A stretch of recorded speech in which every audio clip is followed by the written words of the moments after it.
Fuck. Fuck is the Fredericton Ukulele Club. Yeah. What was the gestation of that? It was really, I suppose, Jeff who kind of set up the Facebook group. You tell the So, story. so there's a documentary called A Mighty Uke, and it's about like the rise of the popularity of the ukulele. And I watched that, and I was like, there's all this talk about ukulele clubs and people getting together in bars and just like hanging out and playing ukulele. And I was like, why don't we have that in Fredericton? So I wanted to do that, but I didn't want to have to do any work whatsoever as far as like choosing songs and leading it or anything else. So I made a Facebook page, and the Facebook page basically sat for a year. And then one day at band practice with Ian, I was telling them that I was reading Brian Wilson's autobiography. He says that the first instrument he ever played was the ukulele. I was like, that's so cool.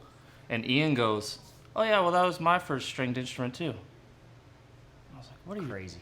what the fuck? So he's already teaching Irish once a week at Stu, like Irish music lessons. So I was like, would you be interested in running like a FUC session, a Fredericton Ukulele Club session?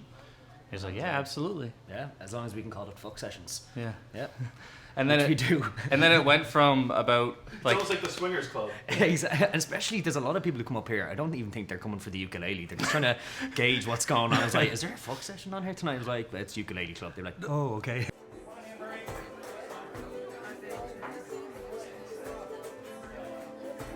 the very first time we made a Facebook event and we just called it Fuck Session. Zach like immediately messages me, just like, you cannot call it that. It's like, okay, Fredericton Ukulele Club session. It's good. We get to call each other fuckers as well. We start each fuck session off with hello fuckers, and yeah. And I think a lot of people ask as well, like on the Facebook group, they're like, is it cool if kids come along to this, like, or whatever? And we're like, as long as they're okay with being called a fucker, yeah, not a bother. It's funny, like no one came for like the first three. We've had 14 maybe. It was like 14 people or something like that. Yeah. And No, but I mean we've had like 14, 15 sessions. Oh yeah, yeah. In the first three, there was 6 of us, and one of them was my mom every time. So, but now there's like, we get between like 30, 40 people. 40. I think there's going to be around 51 at the last one that we're going to do tonight. Yeah.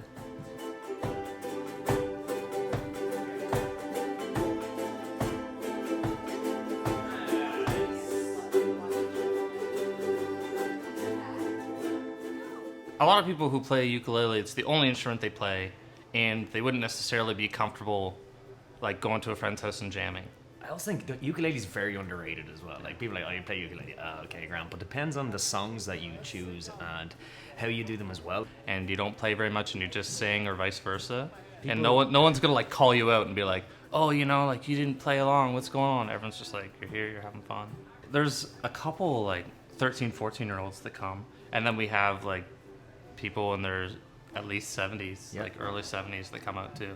I think the reason why people love the folk sessions is because it's very, very casual. Like people are drinking pints. I'm always hammered halfway through, and we just do like about 6 songs, and it's very, very, very chill, very relaxed. And I purposely will like shout and like make mistakes because I know it'll make everyone else feel way more comfortable if I'm just like pissing it out on the ukulele. But it sounds good though at the same time. But yeah, I think people like that kind of creative space and being able to just jam openly with other musicians with like a very easy instrument as well. I think that's kind of really good. But I also think people are realizing that they do have an incredible music scene here in Fredericton as well. Fredericton is like the funniest. It's hilarious, but it's great. You definitely have to make your own fun here. Once I got involved in the music scene here, I just met a shit ton of people. It was actually probably too many fucking people. Like now that I'm coming to the end of my time here as well, I'm like, fuck, this is such a fucking cool city to live in, especially because of the music. Like every single night of the week there's a gig on somewhere, and you're never, you don't ever really have to walk too far or go too far to find decent, incredible local artists, which is something that you don't find everywhere.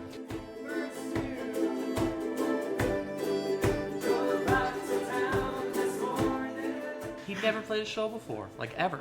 I did play like some music, but I was like not about it at all. Like it was just me and my buddy playing songs, and we were all right. Like we weren't great or anything like that. I think we did like one show or something like that, but it was like in the local pub that like our uncle owned or something like that. We were just in the corner playing some tunes, but I never really got into music or music scene or anything like that in Dublin, really until I came here, which was crazy. And now it's weird. Now it's like the main thing that I do over here. I play in like a couple of different groups with Ogash and Thorn, and then like a traditional Irish music band as well in St. John, and then another kind of Scottish Irish group as well, and then do the FUC sessions too. So it's like a major part of my life over here. But I don't think, I think it's because of Fredericton, and once you crack into the music scene here, it just like fucking explodes on you. I didn't play music until I moved back from Montreal, and then I played with Sleepers, like Nick Maron's band. That's a great band. You're in Sleepers. Yeah, and then it's just like once you're in a band in Fredericton, it's just like everything opens up for you, right? It's like then when I joined Oakash and Thorn, I already knew who to talk to because I'd met them all playing with Sleepers. Whereas before that, like you see the people out, but you don't know to like approach them and be like, hey, can you get me a gig? Blah blah blah. But it's funny once you're in just like one band that plays at the Capitol, you're like in for life. It seems like.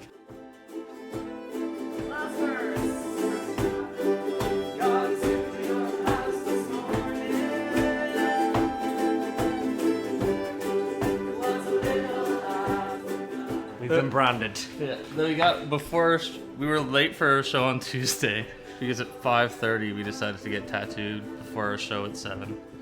We thought it was at 7:30, but it was at 7. That's the Fredericton Ukulele Club, and that's not the actual logo. Like the actual logo looks really nice, but I'm thinking of actually making it compulsory for every single member of the club to get tattooed if they want to come up and play.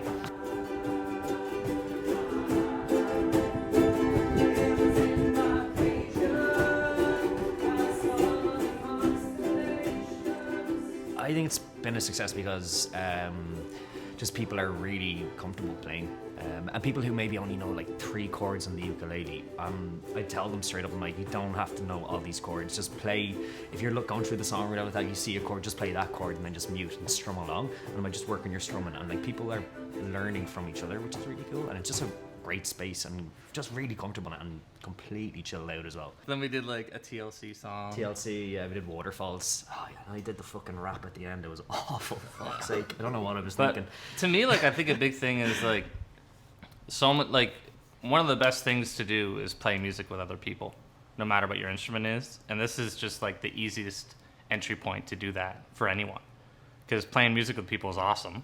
Yeah. And so you can bring your $40 instrument and come hang out with 40 people and play music and sing. And like, where else can you really do that?